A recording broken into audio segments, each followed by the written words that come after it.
All right, so this is the thing, ladies and gentlemen, listening to the Season Zero podcast. In a world where the future is not going well and we must build robots to protect ourselves, all video camera life has been deceased, and we must now only listen to stuff. So right now we're in a battlefield, and we're in mech suits, but we decide to have a conversation about the new film Turbo Kid, coming to Fantasia Film Festival 2015. The screening was amazing, I hear. You had Mr. Michael Ironside in presence, and yes. I live with regret. I let my day job get in the way, preventing me from witnessing the greatness that is Michael Ironside in person. Now, how did you get Michael Ironside in this movie? Wait, I'm a horrible host. First, we got to tell the audience who can't see shit right now, who the hell is sitting here? Please introduce yourself. I'm Johan from Writers-Directors of Turbo Kid. Yeah, I'm François Simon, also writer-director of Turbo Kid. Yeah, and Anouk Wissel, also writer-director of Turbo Kid. Now, 3 writers and directors. Yeah, a 3-headed monster. A 3-headed monster. I like to call the people on my construction crew the 3-headed monster because they're all giving me orders and then none of them make any sense. So, did you all direct at the same time? Was there squabbles? Did you guys have a united vision when you started this project? We've been directing together for over 10 years, so no, there's no time on set to argue about anything. So we have one vision. We're over-prepared about everything, so once we get on set, yeah, like it's a train that goes on and on and on. We haven't slept. I don't know if it shows. Your after party was also as legendary as the screening was, which is another part of me that died a little inside that I didn't go. I was like, oh man, that sounds so fun. All right, so what actually happened on set? On set? Well, we want to avoid chaos because we don't want people to, like, if I have a question, who do I ask? So You're losing your voice. Am I? Yeah, you have a really sexy voice right now. Yeah, I know. But yeah, Johan usually is more with the actors. I will be behind the camera with my storyboard, and Anouk is the mother brain. Yeah, I'm also on the technical side, but I also oversee that the actors and everything is on the same direction we wanted to do, like that we follow our vision, that everything works together. Just summarize, tell the audience what Turbo Kid is about. It's a post-apocalyptic gore BMX love story.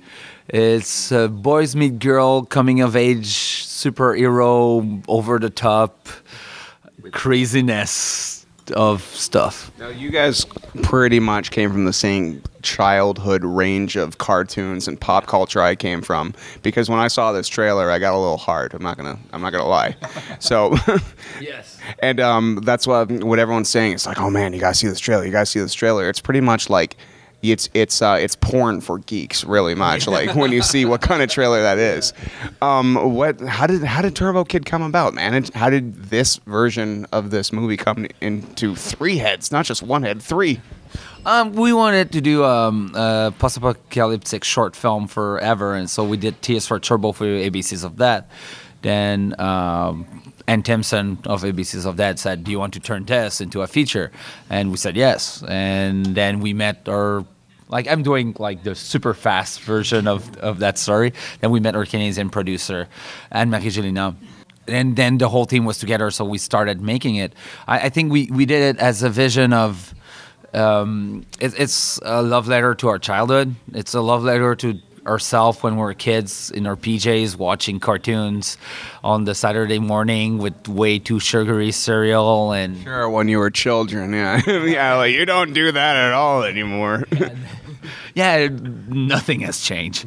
And I still collection like action figures, and I have a huge collection of comic books. But why change? Like this is the best thing in life. Now I'm an adult, I have money to buy stuff.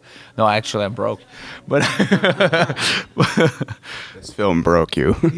All right, so let's get in your heads. You're at Fantasia. You're on the floor. Yeah. The spotlight's right in your eyes, and you're hearing the roar of an audience that you've seen. Yeah. As an audience member for years, yeah. What the fuck is going through your heads? Oh, it was surreal. Like we've been on the other side and standing in front. Like I won't lie. Like we cried in front. Like was kind Make us cry. They make us cry, the bastards. But no, there was so much love, and I don't know. Like I've been going to Fantasia since the first iteration. I've been like watching like 50, 60 films and dreaming about that moment, like that one day we will have a film, and then suddenly like we're standing there with them applauding, and the film just finished, and they laughed at everything, and they were super generous the whole film, and they really got it. And I don't know, it was overwhelming. Like I couldn't help myself stop crying. Yeah, we were a bit nervous because like we knew people were really impatient and expectation was really high, but at the same time it's Fantasia, it's the best crowd in the world, but we were not prepared for the storm of love that we got, which is touching. It was.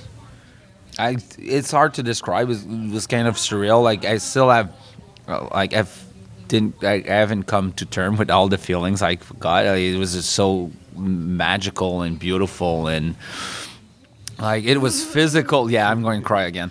It was physical and mental. Like, it's so weird. It's a hard feeling to describe. I don't think I ever felt something like this. Just for the audience right now who can't see us, we're naked right now. No, we're not. We're fully clothed in mech suits riding a dragon. Now, how was that screening for you? We've heard these emo boys. What about you? What about you? You're off to the side rolling your eyes, being like, what a bunch of wusses. Yeah, I'm the tough one, so no. Yeah, it was definitely emotional. Like even when we got introduced, we didn't even walk to the stage, and already like people were cheering, and it was crazy. And the ovation that lasts for like 8 minutes or something, and at the end, and we were just like in front of everyone, and I don't know, it was definitely a dream come true, and I think that even in my wildest dream, I could have never like expected something like that. I think everyone in Montreal too, especially Fantasia Film Festival, they're like, "Oh, thank God it was good." And we were like, "Thank God you liked it." Yeah. Because it's always scary. Like you hope people find your story interesting. Yeah. Like you kind of made it for them, so you hope they like it. Yeah, like the blueprint of the Fantasia. Fantasia must have been in your head. It's like all these years of going to it. You're like, when you're filming, you're like, oh, they'll like that at Fantasia. Yeah. I even do that too. Fantasia doesn't watch anything I make, so, you know. A couple of years ago, I was in the audience for the remake of I Spit on Your Grave, and they had the original director there too. And I just find that sometimes audience members are just, you'll have some great audience reactions, and then you'll have some bad audience reactions. Did you have any questions during the Q&A that like rubbed you the wrong way, and you're just like, there's always one? No, actually, we were very lucky. There were great questions. I mean, everywhere we went, we had great questions. You always have that weird question like, how was the budget? Like, we cannot answer that question. Like, not your fucking business. That's how much the budget is. But we didn't get that here. And no, it was all great question, all based out of love. They just wanted to tell us how much they love the film, and then ask basic question like, how do you get the cast and stuff like that? But it was that's great. A good question. Now let's ask how. And now to completely rip off that question, I'll go back to the beginning where I almost blew the interview, but I didn't. How did you get Michael Ironside, man? That guy sweats awesome. Like, he must be an intimidating guy. Did he do anything on the set that made you a little at ease, like, I don't know, tap dancing or singing or watching Glee? The fantastic thing about Michael is he is the biggest teddy bear. Like, he is used to play like all those badass like characters, but he is a sweet, sweet man. But he's also very meta as an actor. So when he puts on the costume, he gets into character. So yes, we argued on some scenes a little bit, but not often. Like I would say 95% of the time, it was just fun and just us creating with him. Like, it was surreal that like growing up, he was one of our legend, and we're there like having so much fun with him. I think when we argue with him, it was more because he wanted to test us if we were sticking to our vision. And I think after the second day of shoot, he was really like happy and everything went well. And I think he was pretty happy Yeah. about the movie. Like he's been very, very supportive and. Yeah, after the second day, he was. Yeah, I think he felt safe. So then we just started creating, and I mean, he's incredible. Now we've stayed friends. He's been great to us. He's been helping us with our career. He has all those amazing advice, and he just, yeah, like he truly believes in us. And you know, when Michael Ironside believes in you, I mean, that's good for the ego. No one's gonna mess with you after that man says it's all right. So, one of your other stars, he's from Degrassi, right? Yeah. Yeah, but that's what colleague of mine, Pamela, who writes for Forget the Box, was saying. She was just like, on Facebook, she was basically saying, it's like, what do you do when you're dancing next to a Degrassi star? And I'm just like, was it Joey Jeremiah? And it's like, no. Yeah. So how do you go about picking your cast? Because that's pretty cool. You got a Starship Trooper, you got a Degrassi High dude. Were you fishing for these people? Were they sending tapes to you? Did they seek you out? Did you seek them out? For Monroe Chambers, that plays in Degrassi, he's the one, we asked tapes from kid, and he sent in his tapes. So then we went to Toronto and did auditions, and he was the first one. We have a lineup of kids, and he was the first one, and he came in and he blew us away. Like that audition, it was fantastic. We couldn't see anyone else being the kid. So he walks out the room, and we look at each other, it's like, awesome, we have our kid. And then realize, oh, wait, there's a lineup of kids waiting. 60 fucking people to see now. But everyone was really good. Like, everyone brought it. But just Monroe is so good. And just, even on set creating with him, he's a fantastic actor. He works really, really hard. Because people sometimes don't understand that acting is a lot of work. It's not just remembering lines. It's complicated work that not everybody can do. And he works hard. And as a director, you feel safe knowing that you have a hard-working actor of that level. So, yeah, he was fantastic.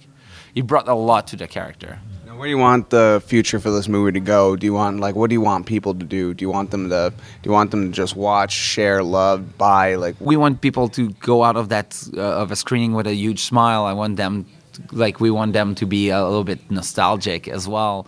We want them as well to go to the theater and watch it, because this is our chance, I believe, to prove that there is a market for genre films. Because what's fantastic about this film, like Telefilm Canada came on board, believe in that project, and we owe them a lot. Let's prove to them that, yeah, they made the right choice. They made the right choice. It's she hasn't spoken in a while. I want to hear her beautiful voice more. I'm losing my voice, so yeah. Okay. So the reason why you guys are losing your voice is that you guys had a real good time at your after party. And I was talking to your publicist, and she basically, like, we're going to have this interview on Friday, and they're like, yeah, they slept like an hour last night, and it's not going to work. And, like, I went home, like, I think at 6, and we're sleeping. My girlfriend partied all night, but she works at 7, so, yeah, I know, it's insane. Let's give a shout-out. Give her name. And let's just show what a tough set of metaphorical testicles she had, because I didn't have that kind of balls. And I could have danced next to Degrassi and Michael Ironside, and I pussed out because I was like, I work in the morning. So give her a shout out right here. Like, Marie, I love you. You're the woman of my life, and you're tough as nail. And no, so she sleep half an hour and she wakes up. And our cats run out, and it's not an outside cat. I don't know why I'm telling this story, but I think it's a funny story, so you'll listen to it. So the cats run out, and we have like a huge bush in front of the house, like huge, and the cats go hide in it. And I'm trying to sleep, and she comes back in and is like, I had fucking Anna, like, you're going to help me, like, catch that cat. So I get up, I'm in my PJs, like, topless, and in front of the house, like, it's raining, and I'm screaming, like, shaking the bush, like, why are you doing this to me today? Why are you doing this to me? And I can just imagine, like, my neighbors going, yeah, he snapped. Like, he's gone now. Like, I've seen it coming for years. Like, it finally happened. This movie finally drove him insane. All right, let's go. So now the movie's done, now the screening's done. What's next for this trio of amazing people? We're pitching a new film at the market here in Fantasia. It's going very well. It's called Elora's Dead Wish. It's a twist on the woman revenge film. And I think it's going to it's our passion project. It's a project that we had in mind even before Turbo Kid. So we're very, very eager to get it going. And also there's a French company called Les Humanoïdes Associés. It's basically the Marvel of comic books for Europe. And we're going to adapt one of their zombie comic books in English. Awesome, man. That's fantastic. So we have those two projects going on. And we have secret project. Secret projects, top secret. Okay, so If ever it's a success on the box office. well, if you ever want anyone to die on screen, I'm really good at doing that. Yeah, and that zombie film will need a lot of people coming in. Yeah, if you want someone with no shame, no reservations, or no sense of self-worth, you could pay pennies. I'm your man. All right, so we've been talking for almost 20 minutes. Let's do another 3 before we wrap up, because people have no attention spans these days, and I think that's why your movie will do so well, because it's so fucking out there. Yeah. Okay, so we come from the same type of pop culture times. What are the shows that you could say that you picked from to make Turbo Kid, like inspirations? Oh, because immediately I thought Power Rangers a little bit. oh yeah, of course there's Power Rangers. We love Power Rangers. There's some BMX Bandit into it. There's Never Ending Stories. There's the Goonies. Like, it's really an 80s coming of age mixed up with like Brain Dead from Peter Jackson. And yeah, so good. By the way, that DVD for all you people out there is like $200 because it is discontinued on Amazon.com. So if you see it in a secondhand store, you buy 4 and help them fund their next movie. Yes. Definitely Mad Max. Definitely the Italian ripoff of Mad Max. Like, after Mad Max was released and was very popular, the first and sequel of Mad Max, the Italian did a series of ripoff of Mad Max, which are very, very cute and endearing and weird and done with a lot of love. Not always a lot. But no, like... Yes, seek out the new Barbarians or the Bronx Warriors.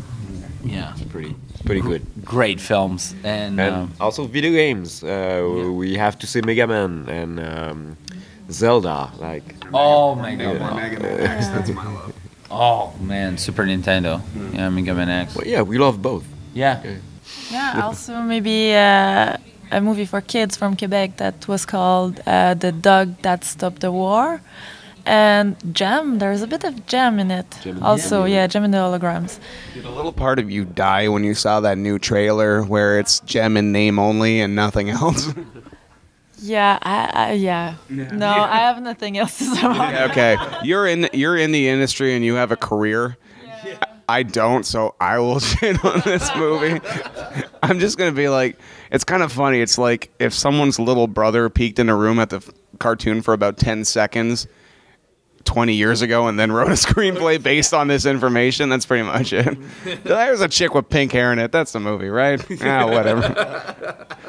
But something interesting about Gem and the Holograms, which maybe translates into the original series, that translates into your movie, is that there's this other band called the Misfits that are always trying to kill them. Yes. And they're willing to light a studio on fire and kill hundreds of innocent people just so Gem can't make their show that night. That's fucked up. Yes. When you think about it, yeah, it's really fucked up. You don't see that. You don't see that nowadays, like in cartoons for kids, like things like that. They were pretty more violence, and there were a lot more like Twisted. murders and blood and. Kids can't even win soccer games now. They all go out for pizza afterwards. There's no points. The concept of failure is not in this generation. I know. Maybe I'll be dead soon. Who knows? I don't have to grow up in this world. All right. Well, thanks everyone for talking to me right now. Turbo Kid, when's it coming out? The 14th of August in Quebec, and the World Wild on the 28th of August. And where can I see it? Like in theaters? In theaters, and until on the 14th you can see it in theaters, and on the 28th you'll be able to see it on VOD and on and on theaters as well. Like there's a lot of It's an independent film, but it's a lot for independent film screens in the United States. So please support it. Prove to people that gave us money that it was a good move. And we want to do another one. So if it's a success, there's plenty of more awesome and over-the-top stuff that we want to do. So Yeah, we would love to do Turbo Kid too. So yeah, please support it. All right, nerds. This is it. You at home, I'm issuing you a challenge. You all fucking saw Transformers 4 3 times, and you should be fucking ashamed of yourselves. If half of you go see this movie once, you can change these people's lives. Yeah. Okay? And we don't say it to make money. We won't make money out of it if you go see it. But it's just going to make sure that there's other film like this that's going to be made. You're voting with your money, basically. Voting. Paying is voting, people. All right? So don't be lazy. Michael Bay doesn't need your money anymore. These fucking people do. So go to the theater. August what? August 14th. August 14th. Burn that into your brains. Burn it into your hearts. Burn into your souls. August 14th, Turbo Kid. Let's make this a success. Let's fucking go for this. Mega Man forever. Mega Man forever. All right. That's a good line to end on. Season 0!